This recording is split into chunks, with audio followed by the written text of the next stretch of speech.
السلام عليكم ورحمة الله.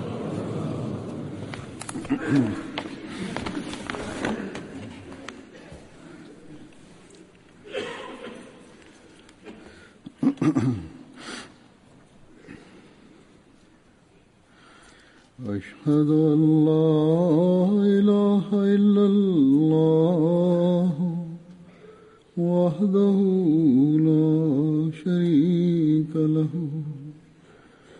وأشهد أن محمدًا عبده ورسوله أما بعد فأعوذ بالله من الشيطان الرجيم بسم الله الرحمن الرحيم الحمد لله رب العالمين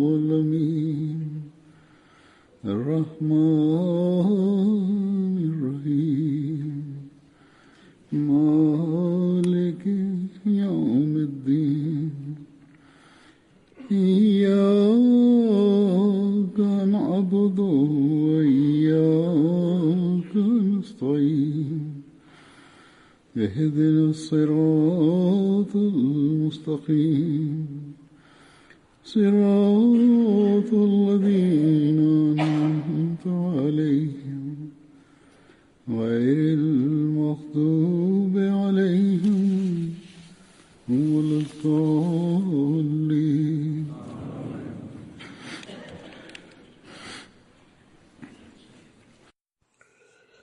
Hazrat Ammar bin Yasir radhiyallahu anhu shquhe si një prej sahabëve më besnik të të dërguarit të Allahut sallallahu alaihi wasallam. Babai i tij Yasir kishte preardhje nga fisi Kahtan. Hazrat Yasiri radhiyallahu anhu ishte nga Jemeni dhe ai kishte ardhur në Mekë bashkë me baban dhe dy vëllezër të tjerë, Harith dhe Malik, në kërkim të vëllait të tij. Vëllezërit e tij u kthyen në Yemen, por Yasiri mbeti në Mekë. Ai kishte krijuar raporte të ngushta me Abu Huzaifa Makhzumi, i cili si mirënjohje e kishte martuar robreshen e tij, Hazret Sumeja. Nga kjo martesë lindi Hazret Amari. Kjo familje jetoi bashkë me Abu Huzaifën derisa i erdhi vdekja.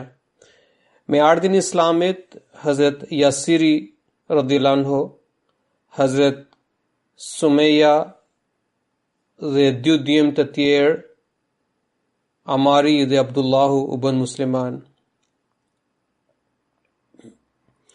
Hazret Ammar bin Yasiri radhiyallahu anhu ka transmetuar, ai thot, unë takova Suhejb bin Sinanin te dera e Dare Erqemit, ndërsa i dërguari i Allahut sallallahu alaihi wasallam ndodhe brenda.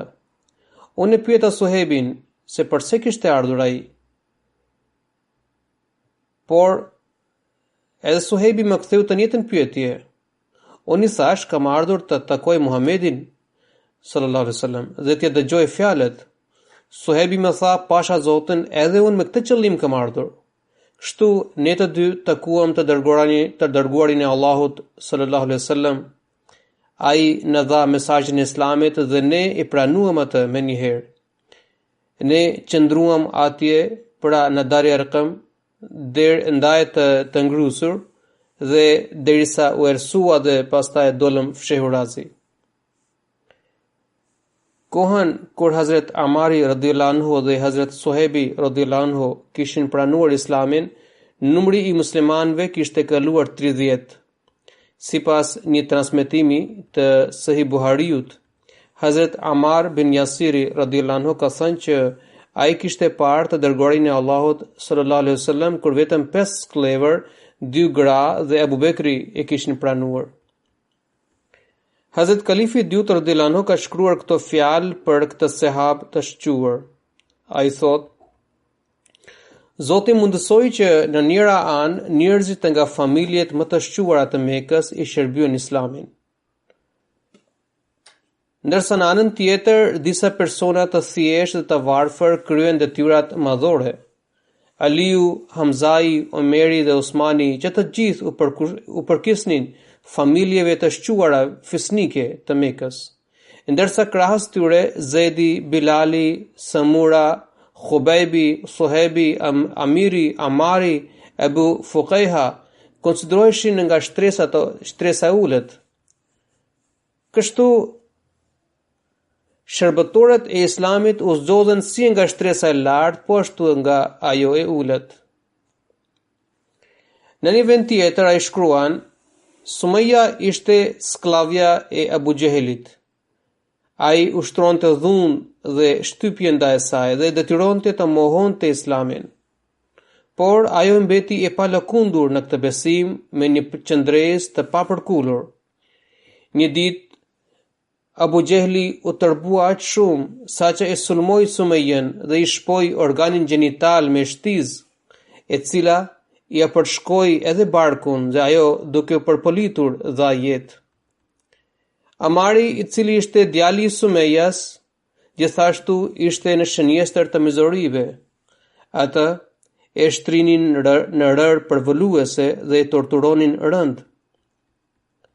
Në histori gjendet një dëshmi nga Urwa bin Zubairi, i cili ka thënë që Amar bin Yasiri u përkiste atyre njerëzve të pafuqishëm të Mekës, të cilët dhunoheshin dhe shtypeshin vetëm që të mohonin besimin e tyre. Muhammed bin Omeri ka thënë që fjalët e Kuranit famlar për njerëz të pafuqishëm u referohen atyre muslimanëve që jetonin në Mekë, por që nuk kishin lidhje fisnore me Mekasit dhe kështu nuk kishin as fuqi e as mbrojtje. Kureshët i rrihnin dhe dhunonin në piskun e vapës dhe i detyronin të largoheshin nga besimi i tyre. Omer bin al-Hakami ka thënë që kureshët i torturonin Amar bin Yasirin, Suhebin dhe Ebu Fuqehen aq shumë sa që u anxirnin fjalët kundër dëshirës, të cilat ata nuk i pranonin. Pra, për të mohuar fenë dhe fjalët që ishin kundër profetit sallallahu alaihi wasallam. Muhammed bin Kaab al-Qurtubi ka shkruar që dikush më tregoi se e kishte parë Amar bin Yasirin me pijame. Ai gjithashtu shikoi se shpina i ishte ëntur dhe kishte shenja plage. Ai e pyeti Amarin se çfarë ishin ato. Amari i tregoi se ato ishin nga plagat që i kishte marrë nga torturat e kureshve të Mekës në vapë përvoluese.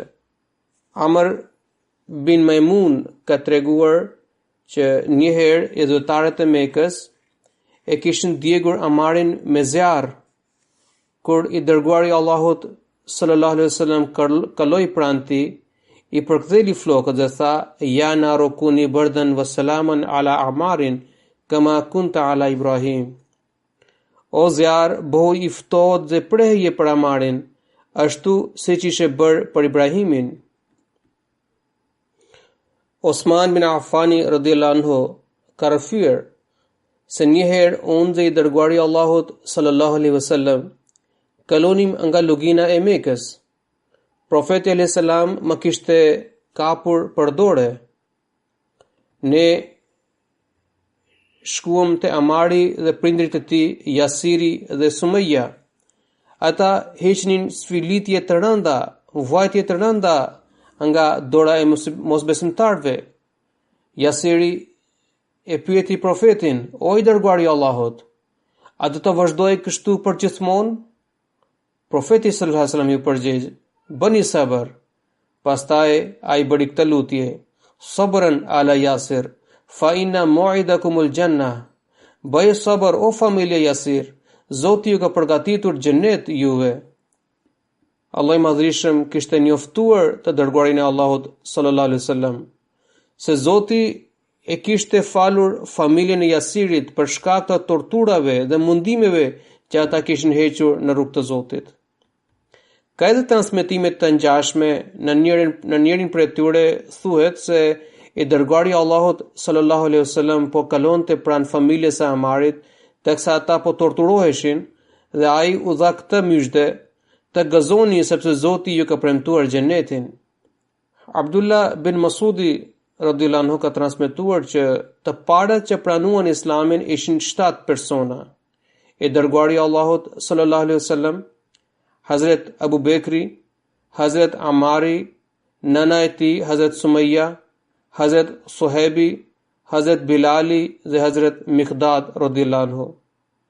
Zoti kishte mundësuar sigurinë e profetit sallallahu alaihi wasallam përmes xhaxhait të tij Abu Talib dhe mbrojti Abu Bekrin radhiyallahu anhu përmes fisit të tij, ndërsa të tjerët torturoheshin nga idhujtarët, nga Qurayshat e Mekës.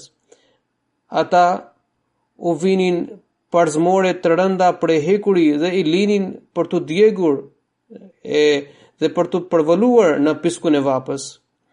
Të gjithu ishin nënshtuar dëshirave të idhujtarëve, përveç Bilalit, i cili ja kishte dorëzuar veten vullnetit të Zotit.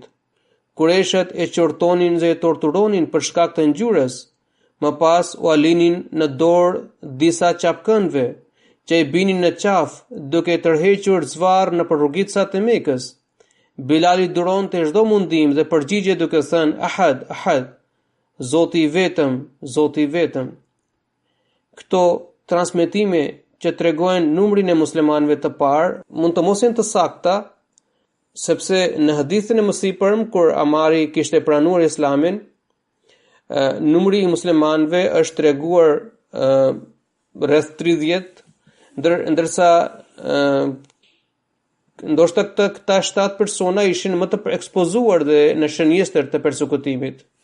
Idhujtarët e torturonin Amarin duke e zhytur, ata i zbraznin kohat me ujë duke i vështirësuar frymëmarrjen. Kjo metodë torture praktikohet edhe sot kundër të akuzuarve apo thjesht ndaj kundërshtarëve politik.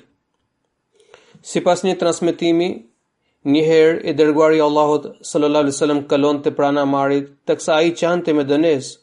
Rasulullah sallallahu alaihi wasallam i afshiu lotët dhe i tha: "Unë e di që ai idhujtarët ta kanë torturuar duke zhytur me ujë dhe që ke thënë këtë dhe këtë fjalë kundër dëshirës sate. Nëse ata të rrahin sërish, thua ju edhe një herë këto fjalë." Hazret Mirza Bashir Ahmed Sahibi radhiyallahu anhu ka shënuar këtë ngjarje me hollësi në veprën e tij Sirat Khatamun Nabiyyin.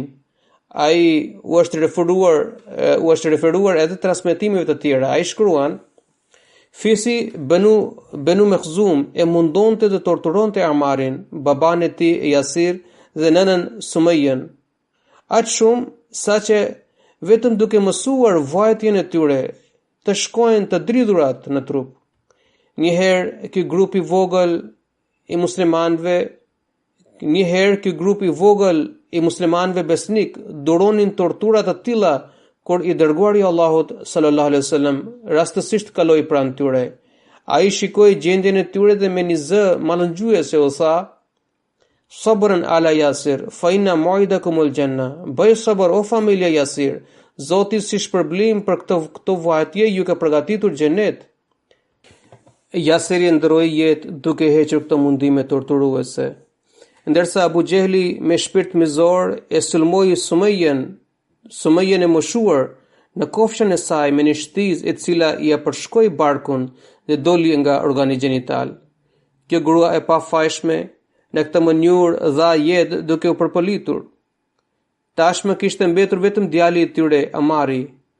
Edhe atij i ushtruan dhunë të rënda trupore dhe mendore dhe i kërcënuan që torturat ndaj tij do të vazhdojnë derisa ai nuk e mohon Muhamedit sallallahu alaihi wasallam. Amari i duroi trimërisht të gjitha vajtjet derisa idhujtarët arritën të nxirrnin disa fjalë kundër profetit sallallahu alaihi wasallam. Atëherë idhujtarët e lanë në gjendje të lirë. Amari me njëherë shkoi te i dërguari i Allahut sallallahu alaihi wasallam, teksa qante me dënes. "Çfarë të ndodhi?" e pyeti profeti. "Gjëm e madhe," tha Amari. "Ata më rrahën dhe më lënduan pa pushim dhe nuk më lanë derisa më nxorën fjalët nga gjuha ime kundër teje, o i dërguari i Allahut, dhe të mbaj anën e hynive. Ai e pyeti çfarë ndjeje në zemër kur i thoshe këto fjalë. Një besim të patundshëm, tha Amari. Nëse zemra të ishte bindur ty, atëherë Zoti i lartësuar të falte këtë dobësi, e ngushëlloi ai. Mesiu premtuar alayhis salam në librin e tij të famshëm, Chashma e Marifat, ka cituar një autor hindu, Prakash Devji, i cili kishte përpiluar biografinë e profetit Muhammed sallallahu alaihi wasallam. Ai gjithashtu u kishte bërë thirrje antarëve, pra Mesiu premtuar alayhis salam u kishte bërë thirrje antarëve që të blinin atë libër dhe ta lexonin sepse i përkiste një jo muslimani. Pra ky autor ka shkruar: profeti duroi çdo mizori që i bëhej atij me vendosmëri, por zemra i pikonte gjak dhe hidhërohej jashtëmase kur shikonte se si lëndoheshin mizorisht shokët e tij. Këta besimtar të shkret hiqnin mizori dhe sfilitje të rënda. Udhëtarët i detyronin të shtriheshin lakuriq në rërën përvoluese të shkretëtirës. Madje i vendosnin gur të rënd në gjoksin e tyre që të mos lëviznin. Ata përpolliteshin nga afshi i nxehtë dhe nga etja e nxinin gjuhën, dhe shumë njerëz dhanë jetë në këtë periudhë të vështirë. Amari ishte një prej këtyre i cili duroi çdo mizori dhe padrejtësi me guxim dhe ruajtje. Kureshët e lidhnin dhe e shtrinin në tokë të vrazhd dhe vendosnin gur të rënd në gjoks. Pastaj e detyronin të përgojonte Muhamedit sallallahu alaihi wasallam. E njëjta torturë ushtrua edhe ndaj babait të tij të moshuar. Bashortja e tij Sumaya nuk duroi dot këtë dhunë ndaj bashortit dhe djalit të saj. Ajo u përgjërua dhe kërkoi mëshirë, por si reagim kureshët ia hoqën rrobat asaj zonje fisnike dhe të pafashme në praninë e bashortit dhe djalit të saj. Ata e dhunuan dhe torturuan në mënyrë aq njerëzore, saqë nuk më lejon etika dhe turpi të dëftojë atë. Përfundimisht, duke hequr këtë mundime të rënda, kjo grua fisnike dha jetë në përpullje të mëdha. Sufjani ka transmetuar nga babai i tij që Amar bin Yasiri radhiyallahu anhu ishte i pari që kishte bërë një xhami në shtëpi për adhurim. Kur Amari radhiyallahu anhu mërgoi në Medinë, ai u vendos në shtëpinë e Mubashir bin Abdul Munzir. I dërguari i Allahut sallallahu alaihi wasallam kishte vendosur lidhje vëllazërore midis Hudhaifa binul Yamanit radhiyallahu anhu dhe Ammar bin Yasirit radhiyallahu anhu. Profeti sallallahu alaihi wasallam gjithashtu i dhuroi Ammarit një truall për banim. Ata bin Rabah ka thënë që kur Abu Salma dhe Ume Salma mërguan drejt Medinës, Ammar bin Yasiri radhiyallahu anhu ju bashkua, sepse ata ishin miq. Ammar bin Yasiri ishte edhe vllai i Ume Salma nga lidhja e gjirit. Ikrama ka transmetuar që Abdullah bin Abbasi radhiyallahu anhu i tha djalit të tij Ali bin Abdullah dhe atij që të shkonin te Abu Said al-Hudri radhiyallahu anhu dhe ta dëgjonin atë. Ikrama ka thënë që ne shkuam tek ai, pra te Abu Said al-Khudri radhiyallahu anhu, teksa ai po u iste pemët në kopsht bashkë me vllain e tij. Kur na pa, ai menjëherë u afrua dhe ul këmbkryq para nesh. Ai na tregoi që kur ndërtohej xhamia e profetit sallallahu alaihi wasallam, secili sillte nga një bllok, ndërsa Amari mbarte 2 blloqe. Kur i dërguari i Allahut sallallahu alaihi wasallam kaloi pranë tij, ia fshiu flokët nga pluhurit dhe tha: "Mirë për Amarin, do të ekzekutoj grupi i rebelëve. Amari do t'i ftoj ata drejt Allahut, ndërsa ata do ta ftojnë ty drejt zjarrit."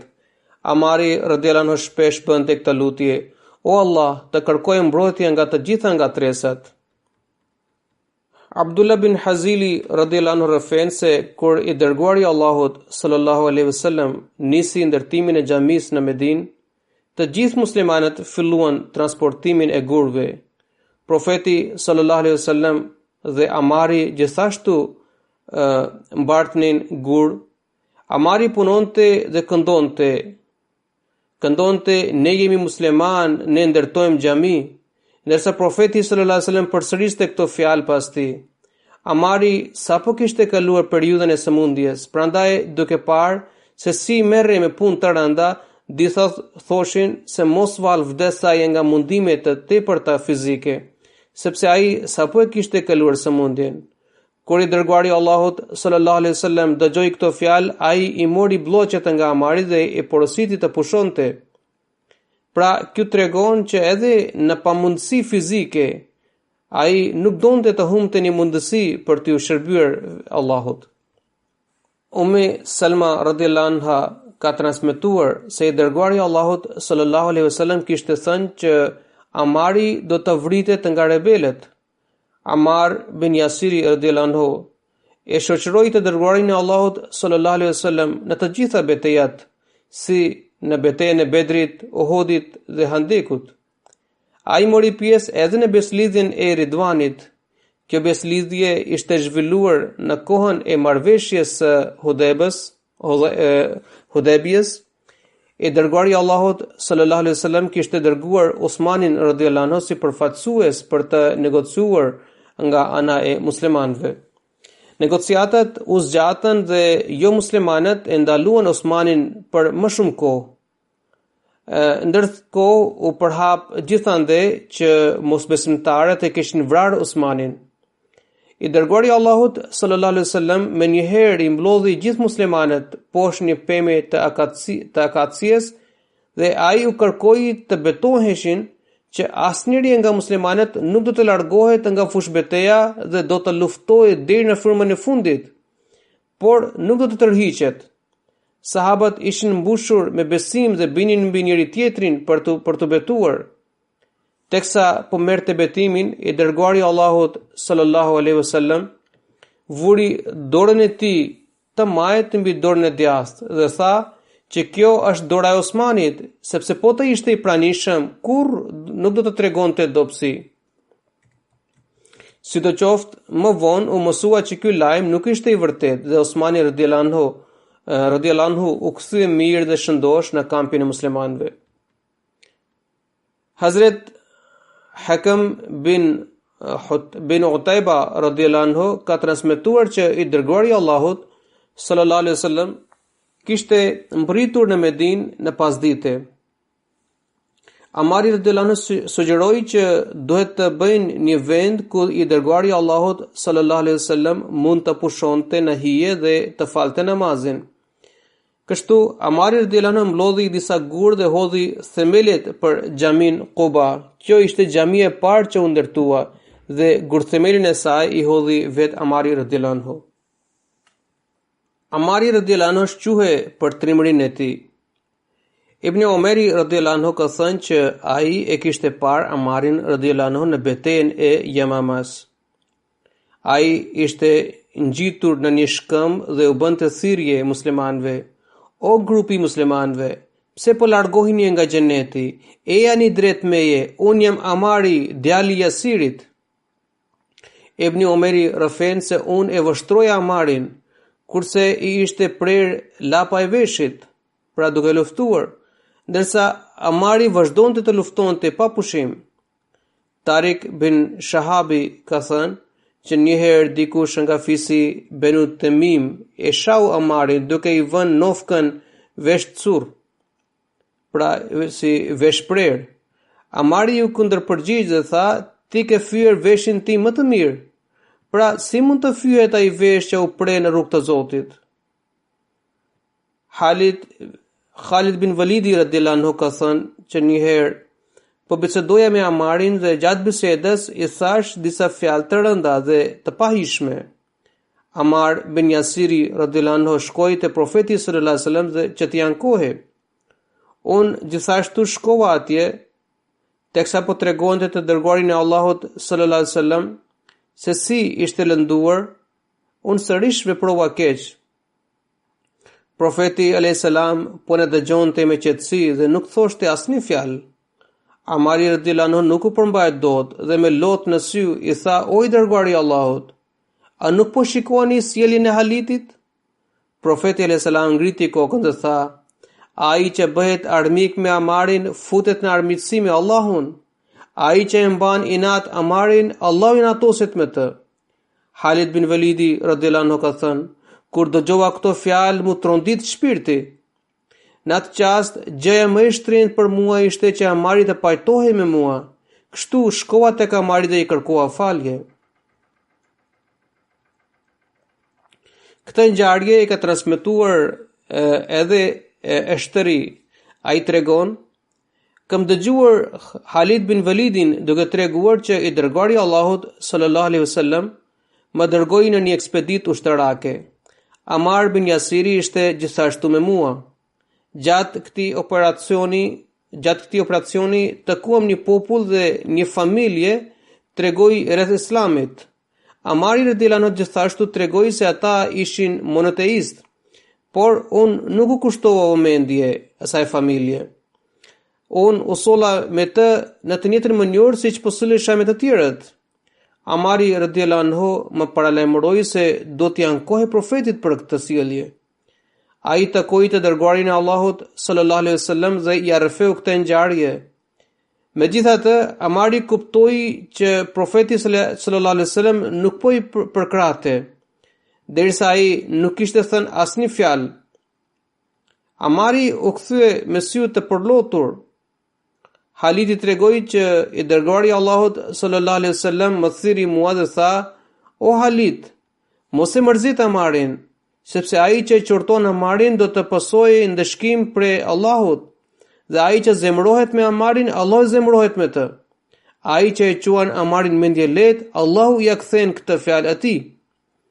Hazrat Ali radhiyallahu anhu ka thënë që ndërkohë isha në shoqërinë e të dërguarit të Allahut sallallahu alaihi wasallam, Amar bin Yasiri kërkoi leje për të hyrë brenda. Profeti sallallahu alaihi wasallam i dha leje dhe i tha: "Mirë se vjen, o njeri i pastër dhe i dëlir." Pra kështu profeti sallallahu alaihi wasallam e vlerësoi Amarin.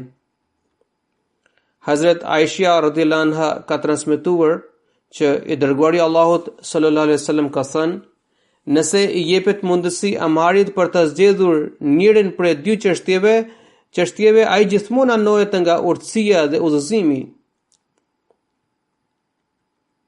Amr bin Shergjili radhiyallahu anhu ka thënë që i dërguari i Allahut sallallahu alaihi wasallam ka thënë: "Çdo gjymtyrë e Amarit është kreder në besim." Pra, Amar bin Yasiri ishte prej atyre robërve të zgjedhur, të cilët Zoti i kishte mbrojtur nga tundimet e djallit. Ibrahimi ka transmetuar nga Alkama, i cili ka thënë: "Kur erdha në Siri, njerëzit më thanë se Abu Dardaja radhiyallahu anhu u kishte treguar që midis jush ka jetuar një njeri të cilin Allahu i kishte mbrojtur nga sulmet e djallit, siç kishte lajmëruar i dërguari i Allahut sallallahu alaihi wasallam." Kur i dërguari i Allahut sallallahu alaihi wasallam vendosi për të triumfuar Mekën, ai filloi përgatitje ushtarake. Edhe pse sahabët kishin nisur përgatitje luftërake, qëllimi ishte aq i fshehur saqë shumica nuk dinin se po përgatiteshin për të nisur drejt Mekës. Në këtë kohë, Hatib bin Baltaja, një sahab i cili kishte marrë pjesë edhe në luftën e Bedrit, nga thjeshtësia dhe naiviteti nisi një letër të fshehur drejt Mekës, në të cilën kishte shënuar të gjitha hollësitë e sulmit ndaj Mekës, pra rreth përgatitjeve që muslimanët bënin për këtë sulm. Këtë letër ai ja kishte dorëzuar një gruaje e cila kishte ardhur nga Meka. Ndërkohë ajo u nis drejt Mekës. Zoti i Madhërisëm njoftoi të dërguarin e Allahut sallallahu alaihi wasallam për këtë ndodhi. ai më njëherë nisi një ekspedit në drejtimin e Aliut radhiyallahu anhu, shoqëruar nga 3 muslimanë të tjerë për të ndjekur këtë grua dhe për t'i marrë letrën. Amar bin Yasirin ishte gjithashtu pjesë e këtij grupi, pra që ishte dërguar për të kapur letrën. Hazrat Kalifi i parë radhiyallahu anhu ka treguar këtë ngjarje me këto fjalë. Ai thotë: një grua e cila quhej Sara banonte në Mekë dhe jetonte pranë familjes Banu Hashim. Në kohën kur i dërguari i Allahut sallallahu alaihi wasallam kishte vendosur për të nisur ushtarakisht drejt Mekës, kjo grua erdhi në Medinë dhe vizitoi të dërguarin e Allahut sallallahu alaihi wasallam. Profeti i pyeti se a kishte pranuar Islamin dhe ishte arratisur nga Meka. Ajo përgjigj që jo, nuk kam pranuar Islamin. Në fakt, fisi juaj gjithmonë më ka ndihmuar, prandaj kam ardhur të ju kërkoj ndihmë. E dërguari i Allahut sallallahu alaihi wasallam porositi muslimanit për t'i dhënë asaj disa rroba dhe para. Kështu ajo u kthye nga Medina dhe u nis për në Mekë. Para se të nisej, e takoi Hatibi, i cili ishte ndër sahabët e Bedrit. Ai i dha 10 dirham dhe një letër dhe porositi që t'ia dorëzonte atë letër banorëve të Mekës. Ajo pranoi këtë detyrë dhe u nis bashkë me këtë letër. Në këtë letër, Hatibi kishte lajmëruar banorët e Mekës për vendimin e të dërguarit të Allahut sallallahu alaihi wasallam për të sulmuar Mekën. Profeti alayhis salam u njoftua për Zotit lidhur me këtë letër kur ajo akoma ishte në Medinë. Ai pra profeti sallallahu alaihi wasallam menjëherë nisi Aliun dhe Amarin bashkë me disa muslimanë të tjerë për ta kapur këtë grua dhe për t'i marrë letrën dhe në rast hezitimi edhe për të ekzekutuar atë. Muslimanët e ndaluan atë grua në rrugë, por ajo u betua dhe nuk pranoi absolutisht që kishte marrë ndonjë letër. Atëherë Aliu nxori shpatën dhe tha që jemi njoftuar nga shpallja, prandaj kjo nuk mund të jetë gënjeshtër. Ti patjetër ke fshehur atë letër. Nga frika e shpatës, ajo nxori letrën nga flokët. Kur u zbulua letra e Hatibit, ai u thirr menjëherë. E dërguari i Allahut sallallahu alaihi wasallam e pyeti arsyen e këtij veprimi. Ai u përgjigj dhe tha: "Pasha Allahun, nuk jam pritur", dhe tha: "Pasha Allahun, unë kur nuk jam prirur nga mosbesimi, që kur kam pranuar Islamin. Me që askush nuk mbështet njerëzit e fisit tim në Mekë, prandaj i vetmi qëllimi im përmes kësaj letre ishte që mosbesimtarët të mos dhunojnë fisin tim." Omeri kërkoi që Hatibi të ekzekutohej për këtë shkelje. Por i dërguari i Allahut sallallahu alaihi wasallam e ndaloi rreptësisht. Ai gjithashtu tha që Allahu ka shprehur kënaqësi ndaj sahabëve të Bedrit dhe u ka dhënë premtim dhe u ka premtuar falje. Pra ai bëri këtë veprim nga naiviteti. Pra dhe duke bërë këtë, ai nuk kishte dashur të dëmtonte qëllimisht muslimanët. Hazret Omeri radhiyallahu anhu njëherë e emëroi Amar bin Yasirin si guvernator i Kufës. Në dekretin e tij i drejtuar qytetarëve të Kufës, ai kishte emëruar Amar bin Yasirin si guvernator, pra amir, ndërsa Ibn Masudin si muallim dhe vezir, si dhe përgjegjës për Betul Malin, pra për çështjet financiare. Këta të dy janë sahabë të nderuar të profetit sallallahu alajhi wasallam, të cilët kishin marrë pjesë në luftën e Bedrit. Prandaj në çdo çështje ai u kërkoi banorëve të Kufës që të tregojnë bindje të plotë ndaj tyre. Në këtë dekret ai gjithashtu shkroi që unë ju kam dhënë epërsi ndaj Abdullah bin Masudit, ndërsa kam emëruar Osman bin Hanifin si guvernator i Suadit. Më vonë, pas ankesave të banorëve të Kufës, Omeri radhiyallahu anhu e shkarkoi Amar bin Yasirin nga kjo detyrë. Njëherë, Omeri radhiyallahu anhu e pyeti Amarin: se a mos ishte mërzitur nga urdhëri i shkarkimit? Amari radhiyallahu anhu ju përgjigj që me që po pyesni, dua t'ju them që nuk më kishte ardhur mirë edhe atëherë kur më kishit emëruar për këtë detyrë. Por nuk u pajtoa për shkak të bindjes. Më ka ardhur keq edhe tani kur jam shkarkuar nga detyra, por për shkak të bindjes nuk kisha të drejtë ta kundërshtoja këtë urdhër. Ai shprehu këtë mendime vetëm atëherë kur Omeri radhiyallahu anhu e pyeti. Në kohën e Osmanit radhiyallahu anhu, rebelet dhe hipokritet kishin shkaktuar një përshtjellim të madh në Medinë. Amar bin Yasiri radhiyallahu anhu për shkak të thjeshtësisë së tij të natyrshme u mashtrua nga dredhit e rebelve, edhe pse konkretisht ai nuk kishte bërë asgjë.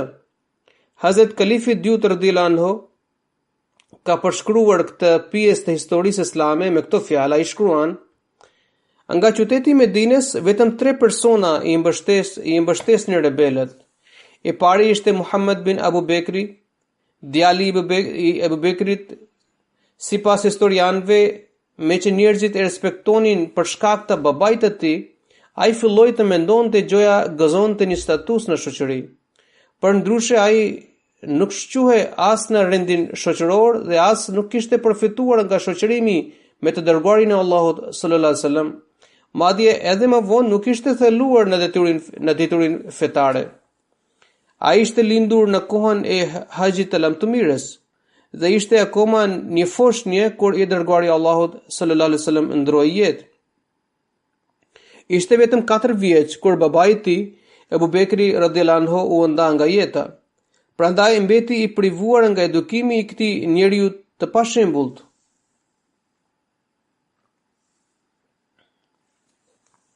Personi i dytë ishte Muhammad bin Abu Hudhaifa. Ai gjithashtu nuk ishte prej sahabëve. Babai i tij kishte ndëruar jetë në luftën e Yamamës dhe vetë Usmani radhiyallahu anhu kishte marrë përsipër rritjen dhe edukimin e tij që nga fëmijëria. Kur Usmani radhiyallahu anhu u zgjodh kalif, ai ia kërkoi ndonjë detyrë që Usmani radhiyallahu anhu e refuzoi. Atëherë ai i kërkoi leje për të punuar në ndonjë vend tjetër dhe pasi që mori lejen, ai u nis për në Egjipt. Ai ju bashkua grupit të Abdullah bin Sabait në Egjipt dhe filloi fushat duke nxitur njerëzit kundër Osmanit radhiyallahu anhu. Kur banorët e Egjiptit e sulmuan Medinën, ai kishte ardhur bashkë me rebelët, por u kthye mbrapsht dhe nuk ndodhi në Medinë në atë gjendje kaotike. Personi i tretë ishte Amar bin Yasiri radhiyallahu anhu. Ai ishte prej sahabëve dhe arsyeja pse u tundua nga rebelët ishte që ai ishte i panjohur nga dredhit e tyre. Kur Hazrat Usmani radhiyallahu anhu e dërgoi si komision për të kontrolluar administrimin e guvernatorit të Egjiptit, e priti Abdullah bin Sabai dhe ja manipuloi mendimet kundër tij. Meqë ky guvernator kishte qenë ndër kundërshtarët më të ashpër të dërguarit të Allahut sallallahu alaihi wasallam dhe kishte pranuar Islamin vetëm pas fetores së Mekës, kjo që arsyeja që Amar bin Yasiri u manipulua totalisht për e tyre, për rebelve, për shkak të dashurisë së tij ndaj profetit sallallahu alaihi wasallam. Ai besoi verbërisht gjithçka që u thoshte e kampi i Abdullah bin Sabait dhe krijoi opinion të keq ndaj tij, ndaj guvernatorit. Ai mendoi që derisa ka qenë kundërshtar i Islamit, andaj vazhdon të veprojë në atë mënyrë edhe tani. Ai e paragjykoi guvernatorin dhe këtë opinion ja përsolli edhe Osmanit radhiyallahu anhu. Ndonse nuk ishte marrë pjesë aktive në gjendjen e rrëmueshme, por gjatë kësaj kohe ai ishte i pranishëm në Medinë. Ai ndenje në shtëpi me një farë indiferencë ndaj situatës kaotike. Ai edhe nëse nuk ju bashkua rebelve në këtë trazira, gjithashtu nuk u ngrit për të kundërpërgjigjur aksionit të tyre. Ky që gabimi i tij që nuk veproi kundër rebelve, as nuk bëri asnjë përpjekje për t'i ndaluar ata, edhe pse ndodhen në Medinë. Megjithatë, ai nuk përkrahu sulmin e tyre. Në periudhën e kalifatit të Aliut radhiyallahu anhu, Amar bin Yasiri radhiyallahu anhu i qëndroi besnik Aliut radhiyallahu anhu dhe u rreshtua krah për krah me të në luftën e Gjemelit dhe në luftën e Safenit. Abu Abdurrahman As-Salma ka thënë që ishim me Hazrat Aliun radhiyallahu anhu në luftën e Safen. Unë e pash Amar bin Yasirin duke luftuar. Kudo që shkonte ai, sahabat e të dërguarit të Allahut sallallahu alaihi wasallam rreshtoheshin pas tij dhe e ndiqnin nga pas, sikur ishte flamurtar. Kjo luftë ishte zhvilluar midis Hazrat Aliut dhe guvernatorit të Siris Amir Muavijas. Unë e pash që Amari kishte marrë pamjen e një njeriu të moshuar. Ai ishte shtat lart me fytyrë zeshkane. Amari mbante shtizë në dorë e cila dridhe për shkak të mushës. Dhe ai tha, pra Amari radhiyallahu anhu tha, betohem për atë Zot që kontrollon shpirtin tim se kam marrë pjesë në 3 luftra bashkë me të dërguarin e Allahut sallallahu alaihi wasallam me këtë shtizë. Dhe kjo është lufta e 4. Pasha Zotin, edhe nëse kundërshtarët tan na shtyn dhe na zmbrapsin deri në palmat e hijrit, prap do të jemi bindur se kauza jon është e drejtë dhe legjitime.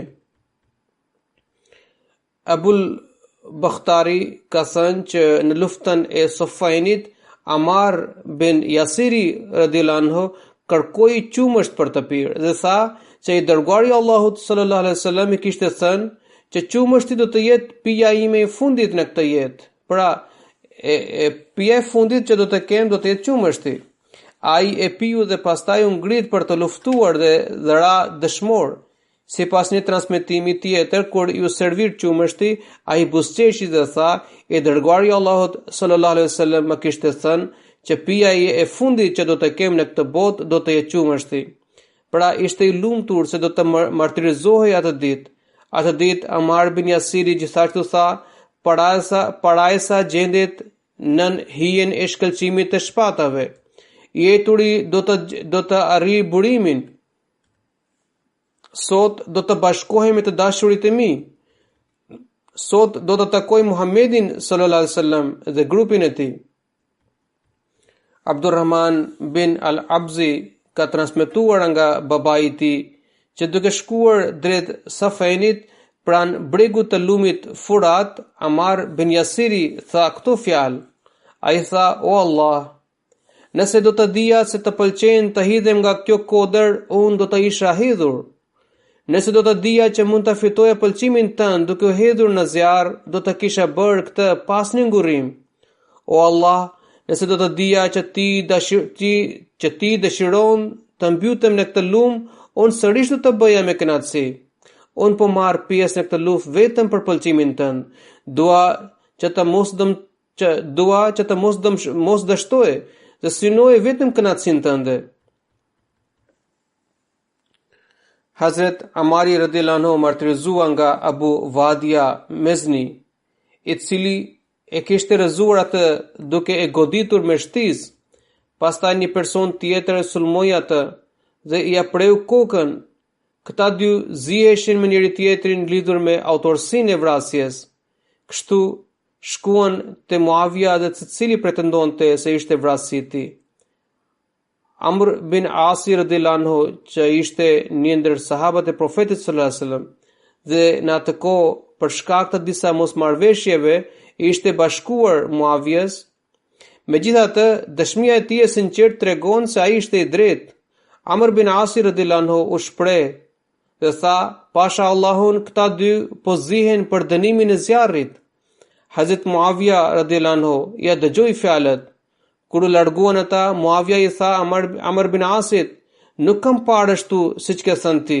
Njerëzit po japin jetë për ne, ndërsa ti po u thua që ata grindeshin për dënimin e zjarrit.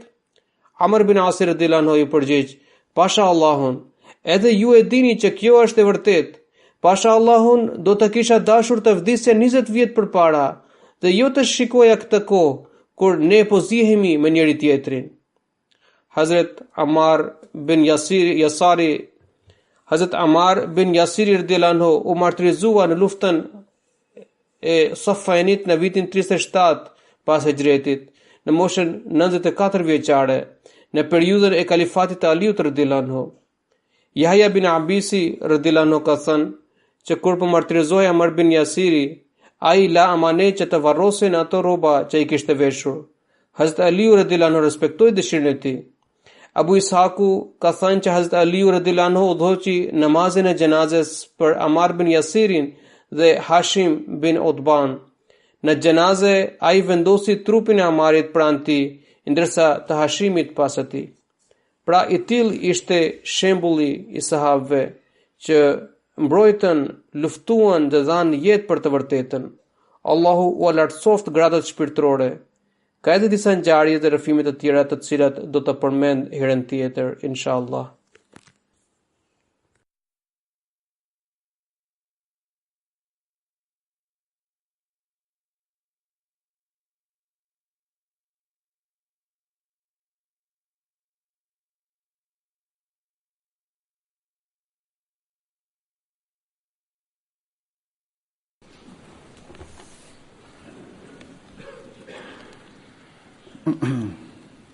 Alhamdulillah